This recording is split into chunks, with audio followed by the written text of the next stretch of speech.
Hello guys. Welcome back to GDT Tech Reviews.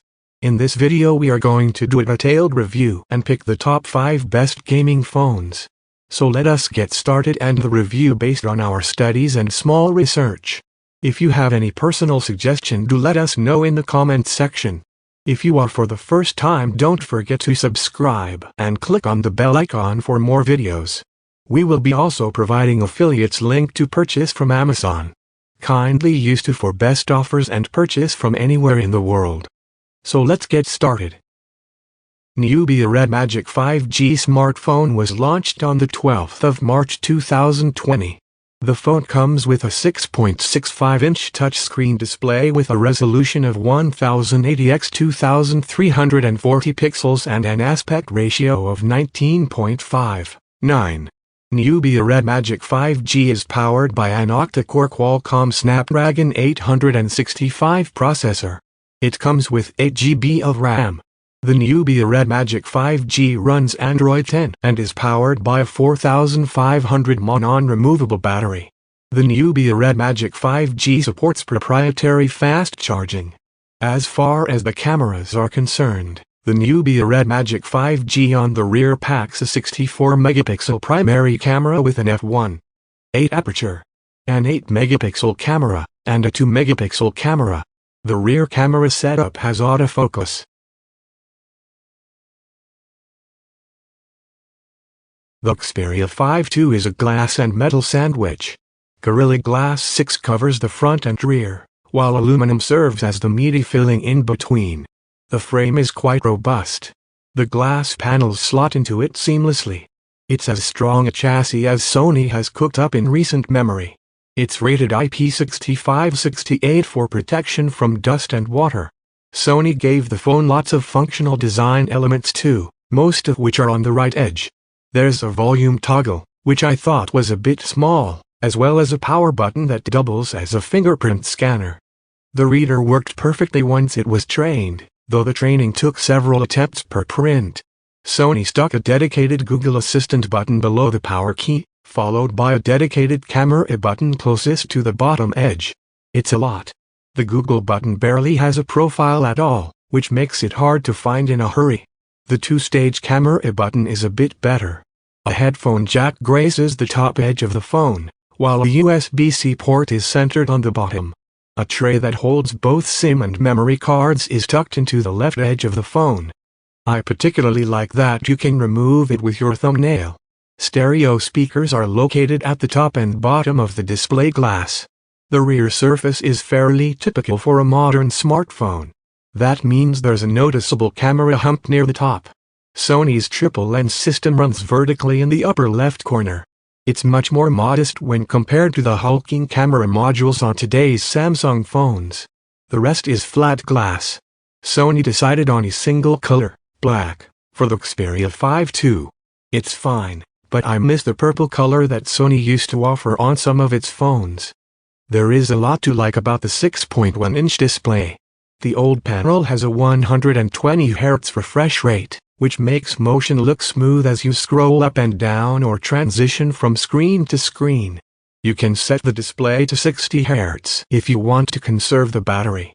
In addition to the fast refresh rate, it's also highly responsive to touch with a 240 Hz sampling rate. This makes it ideal for gaming. As for the screen's real-world performance, I can tell you that it looks great. The combined size, shape, and Full HD Plus resolution mean you have plenty of pixels beaming at you brightly. Viewing angles are excellent, and I didn't encounter glare or fingerprint problems. One thing to note about the screen is that it offers 2 color profiles, Standard Mode and Creator Mode. The former offers an expanded color gamut for a brighter and more vivid effect, while the latter is all about color accuracy for creators. It looks less exciting to the eyes, but helps photographers and videographers see a faithful reproduction of their content as they create it. Sony packed the Xperia 5 II with the expected processor and RAM arrangement for a 2020 flagship phone. The Samsung Galaxy S21 Plus and the Galaxy S21 share the same design, and mainly differ in size. Samsung has also played around with materials this time. You get a glass metal sandwich design with the Samsung Galaxy S21 Plus, and it has Corning Gorilla Glass Vitis at the front and the back. The smaller Galaxy S21 has Corning Gorilla Glass Vitis at the front but has a plastic back.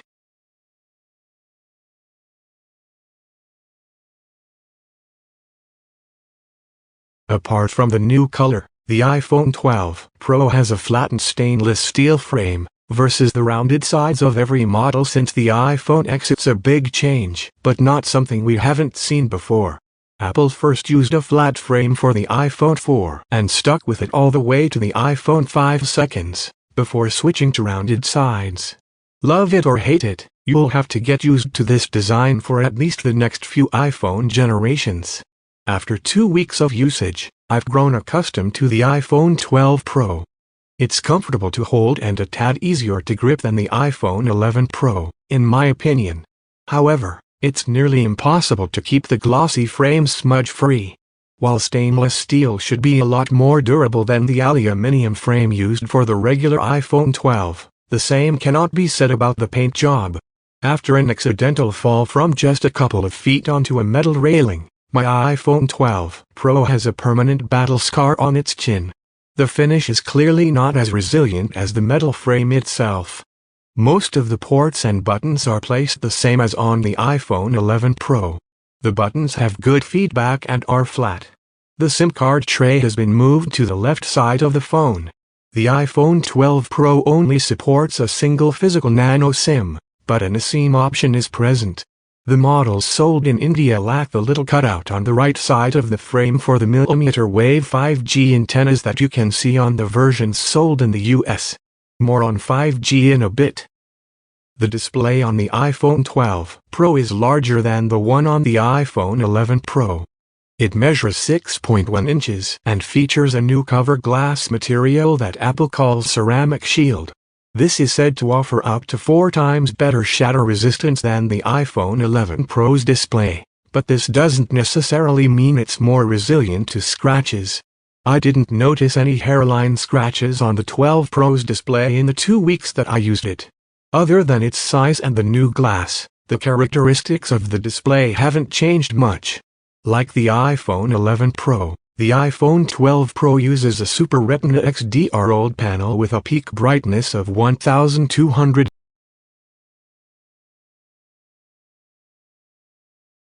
The Asus ROG 5 is one of, if not the, best gaming phones out there. But it's also one of the best phones for enjoying any type of media given its great display, extensive battery life and charging speed, and excellent speakers.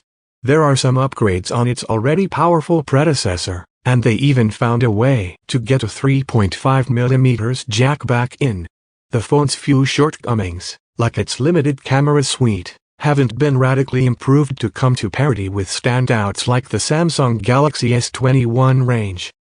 But they get fewer and fewer with every new ROG phone, and the Asus ROG Phone 5 has managed some quality of life advantages over other Android phones to the point that it's competitive with non-gaming smartphones, so long as you don't need the best camera smartphones. Asus has also hit a nice balance in the visual design of the phones.